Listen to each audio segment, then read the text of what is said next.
आपला पहिला प्रश्न आहे, भारतीय राज्यघटना केव्हा अंमलात आली?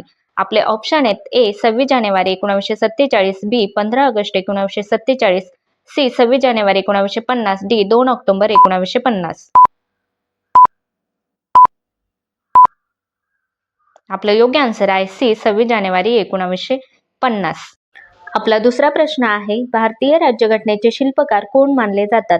आपले ऑप्शन आहेत: A Pandit Nehru, B Mahatma Gandhi, C doctor Babasaheb Ambedkar, D Rajendra प्रसाद.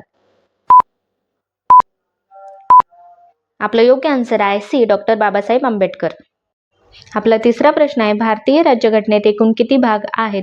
आपले ऑप्शन आहेत: ए 20, बी 22, सी 25, डी 28. आपलं योग्य आन्सर आहे डी 28. आपला चौथा प्रश्न आहे, भारतीय राज्यघटनेतील मूलभूत अधिकार किती आहेत? आपले ऑप्शन आहेत: ए 5, बी 6, सी 7, डी 8.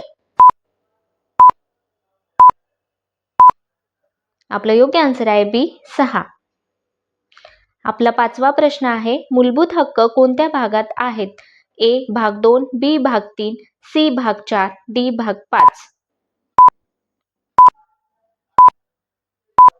आपलं योग्य आन्सर आहे बी भाग 3.